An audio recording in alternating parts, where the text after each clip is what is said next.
আসসালামু আলাইকুম। আমন্ত্রণ বাংলা ভিশন সংবাদে আপনাদের সাথে আছি ফাতেমা জান্নাত আইরিন। গাজীপুরের টঙ্গী তুরাগ তীরে বিশ্ব ইজতেমার প্রথম পর্বের দ্বিতীয় ধাপের মূল আনুষ্ঠানিকতা শুরু হয়েছে।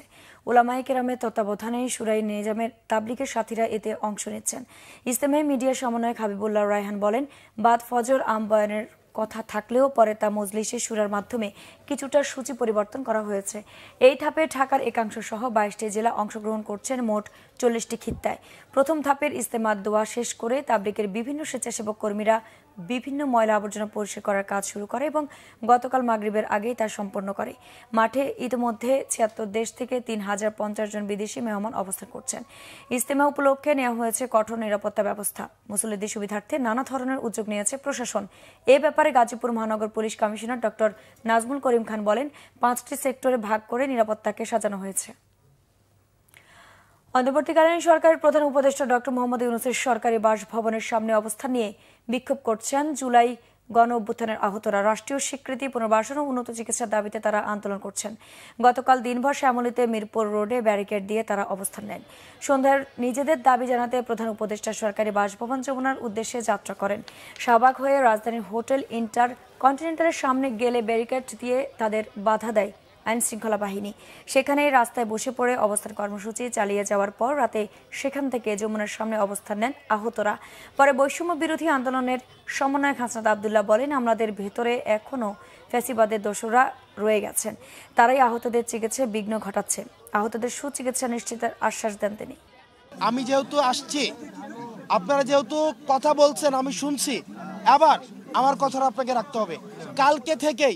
কালকে থেকেই পুনর্বাসন, চিকিৎসা এগুলো কোন পর্যায়ে আছে এবং আইনটা কোন পর্যায়ে আছে সেগুলোর জন্য আপনাদের থেকে টিম নিয়ে কয়জন যাবে, টিমটা কখন যাবে, আপনাদের সামনে বসে আমি যেই জায়গায় ফোন দেওয়া লাগে, যাদের থেকে অ্যাপয়েন্টমেন্ট নেওয়া লাগে, আমি আপনাদের হসপিটালে বসে আমি নিব। সনাতনী ধর্মাবলম্বীরা দেশে আজ সরস্বতী পূজা করছেন। এই উপলক্ষে সকাল থেকে ঢাকা বিশ্ববিদ্যালয়ের জগন্নাথ হলের পূজা মণ্ডপগুলোতে ভিড় জমিয়েছেন দেবীর ভক্তরা। সনাতন ধর্মাবলম্বীদের বিশ্বাস, মাঘ মাসের শুক্লপক্ষের পঞ্চমী তিথিতে শুভ্র রাজহাঁসে চেপে স্বর্গ থেকে মর্তে আসেন বিদ্যা, বাণী আর সুরের দেবী সরস্বতী। দেবীর তুষ্টি অর্জনের লক্ষ্যে সকাল থেকে ভক্ত অনুরাগীরা জড়ো হন ঢাকা বিশ্ববিদ্যালয়ের জগন্নাথ হলের মাঠে। প্রতি বছর বিশ্ববিদ্যালয়ের বিভিন্ন বিভাগের শিক্ষার্থীরা এখানে সরস্বতী দেবীর মণ্ডপ গড়ে তোলেন। মণ্ডপ পাঠের মাধ্যমে দেবীর আরাধনা ও পূজার নানা আচার পালন শেষে পুষ্পাঞ্জলি দিয়ে ভক্তরা দেবীর তুষ্টি লাভের চেষ্টা করেন। শিক্ষা উপদেষ্টা ডক্টর ওয়াহিদ উদ্দিন মাহমুদ বলেছেন, তেতুমির কলেজের শিক্ষার্থীদের আলাদা করে বিশ্ববিদ্যালয়ের দাবি অযৌক্তিক। দাবির মুখে আর কোনো অযৌক্তিক সিদ্ধান্ত না নেওয়ার কথা জানিয়েছেন তিনি। শেরেবাংলা নগরে একনেক পরবর্তী ব্রিফিংয়ে তিনি বলেন, দাবি আদায়ে জনদুর্ভোগ সৃষ্টি করা যাবে না।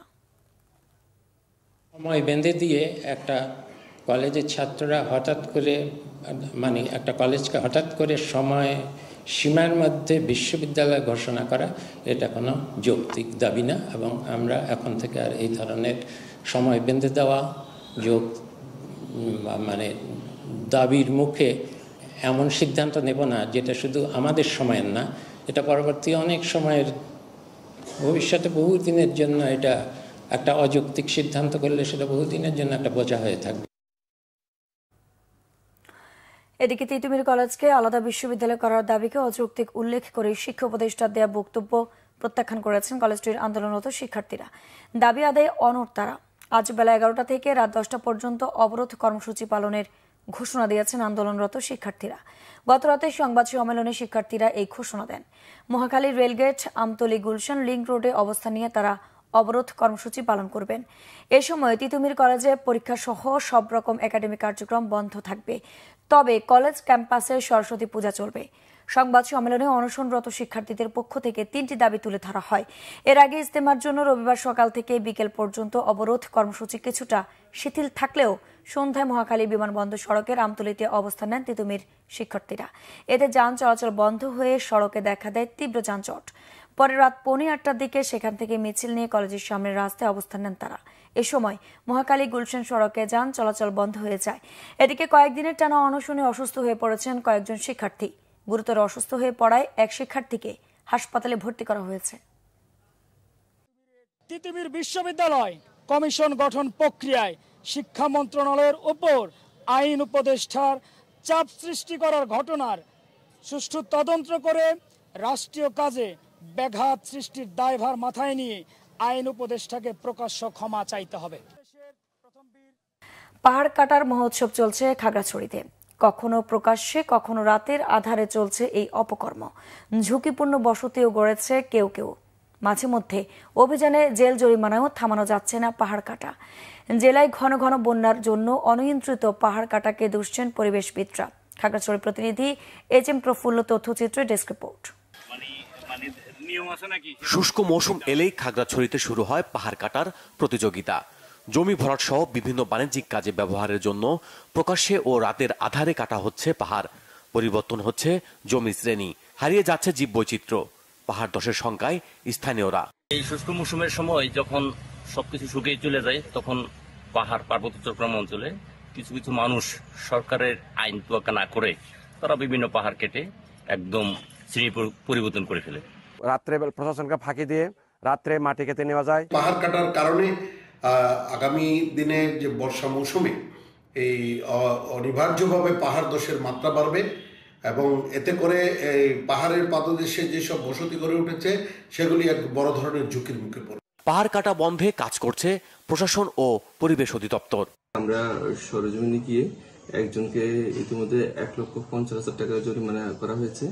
এছাড়া পরিবেশ বিভাগ কর্তৃক পরিদর্শন করা হয়েছে এবং কয়েকজনের বিরুদ্ধে পরিবেশ আইনের আওতায় নিয়মিত মামলা কার্যক্রম চলমান রয়েছে এবং এই অভিযান কার্যক্রম অব্যাহত থাকবে। পাহাড় কাটার অভিযোগের বিরুদ্ধে পরিদর্শন করেছে, নিয়মিত মামলা দায়ের করেছে এবং একজনের জেলও হয়েছে ইতিমধ্যে। এরপরেও আমরা পাহাড় কাটার ব্যাপারে অনেকগুলো ইনফরমেশন দিয়েছি। ইউনো মহোদয়রা আমরা অনেকগুলো ইনফরমেশন দিয়েছেন, আমরা সবগুলোই পরিদর্শন করেছি। একটাতে মোবাইল কোর্ট হয়েছে। দ্রুত পদক্ষেপ নেওয়া না হলে পরিবেশ বিপর্যয়ে রয়েছে বলছেন পরিবেশবিদরা। প্রশাসনকে খুবই সচেষ্ট হওয়া দরকার, এই যে নতুন পদ্ধতি ব্যবহার করা দরকার এবং যদি এটা না করি আমরা যেমন পাহাড় হারাবো তেমনি জীববৈচিত্র্য হারাবো এবং আমাদের যে বৈশ্বিক যে আবহাওয়ার যে দিন দিন গরম হচ্ছে সেটা আরো বাড়তে থাকবে। স্থানীয়দের অভিযোগ, চলতি মৌসুমে খাগড়াছড়িতে অন্তত 1000 পাহাড় কেটে সাবার করা হয়েছে। দ্রুত পাহাড় কাটা বন্ধের সমাধান চান স্থানীয়রা। Bangla vision news desk.